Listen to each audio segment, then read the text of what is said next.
बिस्मिल्लाहिर्रहमानिर्रहीम। मेरा नाम हसन नज़ामिया। 9th क्लास का जैसे ही रिज़ल्ट आया, हम अपने स्टूडेंट्स को रिज़ल्ट से मुतालिक नई से नई अपडेट्स देते रहे, लेकिन कमेंट सेक्शंस के अंदर स्टूडेंट्स ने कुछ कॉमन क्वेश्चंस पूछे जो सभी के तकरीबन एक जैसे थे।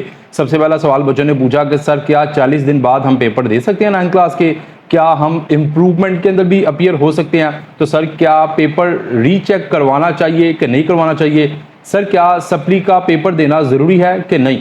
इसी तरह बच्चों ने ये सवाल पूछा कि सर सिलेबस जो है वो 9th क्लास का चेंज हो चुका है, तो हम 9th क्लास सप्ली का पेपर नए सिलेबस के मुताबिक देंगे कि पुराने सिलेबस के मुताबिक? इन तमाम सवालात के जवाब आज की इस वीडियो में आपको मिलेंगे।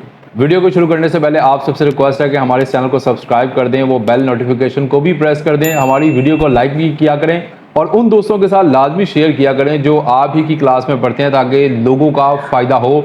नबी पाक ने फरमाया कि तुम में से बेहतर वो है जो दूसरों को नफ़ा दे, तो दूसरों को फ़ायदे के लिए आप उनको लाजमी शेयर किया करें।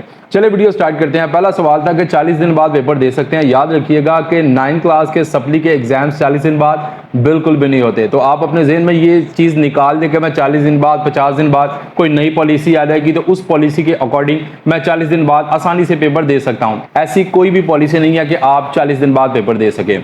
दूसरा सवाल है कि क्या सर हम इम्प्रूवमेंट कर सकते हैं? याद रखिएगा, अगर आपकी कोई सप्ली नहीं है लेकिन किसी सब्जेक्ट्स में आपके मार्क्स कम आ चुके हैं, आप इम्प्रूव करना चाहते हैं, इंप्रूवमेंट की पॉलिसी जो है वो 9th क्लास के बाद कभी भी नहीं होती। हमेशा इंप्रूवमेंट की पॉलिसी ये है कि जैसे आप 10th क्लास के एग्जाम्स देते हैं, 10th क्लास के एग्जाम के बाद आप अपने सब्जेक्ट को या सारी क्लास को जो सब्जेक्ट आप इंप्रूव करना चाहते हो आप उसको इंप्रूव कर सकते हो। वो चाहे 9th क्लास के सब्जेक्ट्स हैं चाहे 10th क्लास के सब्जेक्ट्स हैं, लेकिन 9th क्लास के बाद आप इंप्रूवमेंट नहीं कर सकते। हमेशा इंप्रूवमेंट 10th क्लास के बाद आप कर सकते हैं। तीसरा सवाल था कि सर क्या पेपर रीचेक करवाना चाहिए? इसके ऊपर मेरे बहुत ही स्ट्रॉन्ग किस्म के रिजर्वेशन है कि बच्चों को ये हमाकत नहीं करनी चाहिए। सिर्फ उन स्टूडेंट्स को पेपर रीचेक करवाना चाहिए जो बहुत ज़्यादा कॉन्फिडेंट होते हैं, उनको पता होता है कि भी मैंने पेपर बहुत अच्छा किया, मेरा पेपर जो है वो रीचेक होना चाहिए, तो वो आसानी से रीचेक करवा सकते हैं। अदरवाइज बहुत कम 99% केसेस में ये होता है कि बच्चे जब रीचेक करवाते हैं तो उनको शर्मिंदगी का सामना करना पड़ता है। और मैं आपको ये भी बता दूं, पेपर कभी भी रीचेक नहीं होता। बोर्ड ने इसको रीचेकिंग का नाम दिया, लेकिन मैं इसको कभी भी रीचेकिंग नहीं बोलता, इसका नाम है रीकाउंटिंग। वो आपको ये नहीं कहते कि ये पेपर चेक करें अपना, वो कहते हैं आप नंबर्स काउंट करें। आपको short question, long question, MCQs सबके नंबर काउंट करवाए जाते हैं और आपको कहा जाता है देखो आपके नंबर पूरे हैं। लेट अगर आपका नंबर 1-2 कम लगे हैं तो आपके नंबर बढ़ जाते हैं, लेकिन अगर आपका कोई क्वेश्चन चेक है और वो गलत किया हुआ है उन्होंने, बोर्ड वालों ने, लेकिन आपने ठीक किया हुआ, याद रखिएगा उसकी करेक्शन कभी भी नहीं होती। लिहाजा ये पॉलिसी रीचेकिंग की पॉलिसी नहीं है, ये पॉलिसी है रीकाउंटिंग की। तो आप अपना पैसा और अपना वक्त बिल्कुल भी बर्बाद ना करें, बल्कि जिसमें सप्ली आई है या जिसमें कम मार्क्स आए हैं आप उस पेपर को आगे लेकर चले, अगले सब्जेक्ट की अच्छे से तैयारी करें। अगला सवाल है बच्चों का कि सर क्या सप्ली का पेपर देना जरूरी है या नहीं जरूरी? देखिए बेटा, ये आप पे डिपेंड करता है। अगर तो आपने 1-2 नंबरों से का डिफरेंस है, लाइक अगर आपको 75 में से 25 नंबर पास होने के लिए चाहिए, अगर आपके 22 या 23 नंबर है तो फिर आप वो सप्ली का पेपर ना दें। आप 10th क्लास के उस सब्जेक्ट की इतनी अच्छी तैयारी कर लें कि आपका गैप कवर हो जाए। लेकिन जो स्टूडेंट कहते हैं कि नहीं भाई ये सब्जेक्ट मुझे अच्छा आता है, मैं इसकी दोबारा से तैयारी करके, अभी मैंने 23 नंबर लिए हैं ना, तो इंशाल्लाह अगली बार जो है इसके मैं 50 या 60 हो सकता है आपके 70 नंबर भी आ जाए अगर आप अच्छी तैयारी करें।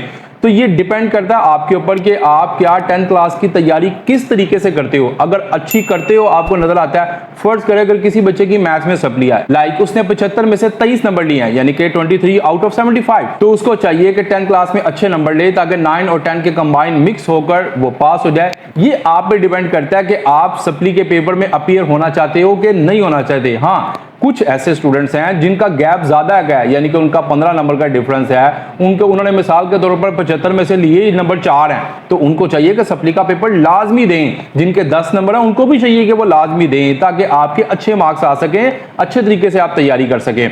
अगला सवाल है बच्चों का, सर सिलेबस जो है वो तो चेंज हो चुका है 9th क्लास का, तो हमारा जो सप्ली का पेपर होगा 9th क्लास का वो न्यू कोर्स के अकॉर्डिंग होगा कि ओल्ड कोर्स के अकॉर्डिंग होगा? देखो बेटा, मैं आपको क्लियर बता दूं, जिस कोर्स कोर्स के आपने अभी पेपर दिए हैं, लाइक आपने अभी 9 क्लास के ओल्ड कोर्स के अकॉर्डिंग पेपर दिए ना, तो आपका सप्ली का पेपर भी जो है वो ओल्ड कोर्स के अकॉर्डिंग आएगा। जब आप एग्जामिनेशन हॉल में बैठोगे 9 क्लास के सप्ली के, जिनमें आपकी सप्ली आई है, उनके एग्जाम्स देने के लिए, तो आप एग्जामिनर को बताते हो कि सर मैं ओल्ड कोर्स का स्टूडेंट हूं, तो वो फिर आपको ओल्ड कोर्स का देंगे। जो न्यू स्टूडेंट है उनको न्यू कोर्स का मिलेगा। उम्मीद करता हूं कि आपको ये हमारी वीडियो पसंद आई होगी। अगर आपका कोई क्वेश्चन है तो कमेंट सेक्शन में आप कमेंट करके पूछ सकते हैं। मैं अपने तमाम स्टूडेंट्स का और अपने तमाम व्यूअर्स के कमेंट्स का जवाब लाजमी दिया करता हूं। तो आपको कोई भी प्रॉब्लम है तो आप करें। इस वीडियो के डिस्क्रिप्शन के अंदर मैंने अपने व्हाट्सएप चैनल का लिंक भी दिया है, जिसके अंदर मैं नोट्स वगैरह शेयर किया करता हूं। आपके लिए हेल्पफुल रहेंगे। 10 क्लास के, 9 class, first year, second year, तमाम नोट्स जो हैं वो आपको हमारी वेबसाइट पे मिल जाएंगे, लेकिन उसके लिए आपको हमारे व्हाट्सएप चैनल को फॉलो करना पड़ेगा। अल्लाह हाफिज।